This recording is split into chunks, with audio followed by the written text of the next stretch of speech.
Hello everyone, welcome to zero SSC Tamil. நான் தான் கோகுல். இன்னைக்கு என்னன்னு தெரில, 3 வீடியோ போட வேண்டிய சூழ்நிலையாக போயிடுச்சு.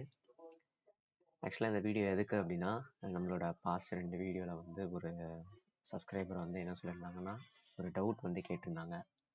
இந்த டவுட்டை வந்து கிளாரிஃபை பண்ணாமல் போனோம் அப்படின்னா வந்து அந்த அளவுக்கு வந்து சரியாக இருக்காது. இதே டவுட் வந்து நிறைய பேருக்கு வந்து இருக்குது. அதனால வந்து ஒரு வீடியோவாக போட்டுட்டோம் அப்படின்னா எல்லாருக்குமே போய் சேர்ந்துடும். டெலகிராமில் போட்டால் எவனும் பார்க்க மாட்டீங்க. சரியா? என்ன டவுட் அப்படின்னா, நம்ம வந்து ரயில்வே எக்ஸாம் ஆர்ஆர்பி எக்ஸாமில் நம்ம படிக்கும்போது இங்கிலீஷில் படிச்சுட்டு ப்ரிப்பரேஷனுன்றது இங்கிலீஷில் பண்ணிவிட்டு ஆப்டட் லாங்குவேஜை தமிழில் போட்டுட்டோம் அப்படின்னா நமக்கு எக்ஸாமில் கேள்வி எல்லாமே தமிழில் வந்துருமா அப்படின்ற ஒரு பெரிய கேள்வின்றது இருக்குது. நான் பர்சனலாக பார்த்தீங்கன்னா ஆர்ஆர்பி எக்ஸாம் வந்து நான் எழுதலை.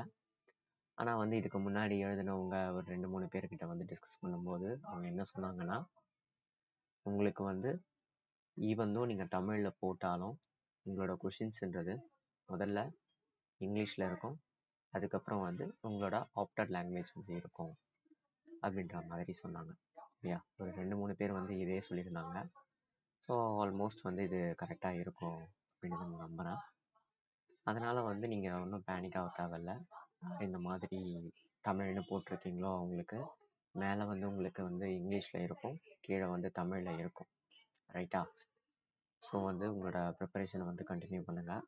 தமிழில் ஆப்ட் பண்ணிட்டு வந்து தமிழில் உட்காந்து படிச்சுட்டு இருக்க வேண்டாம். நீங்கள் ஸ்டார்டிங்கில் எது படிச்சுட்டு இருந்தீங்களோ அதையே வந்து ஃபாலோ பண்ணுங்கள். ரைட்டா?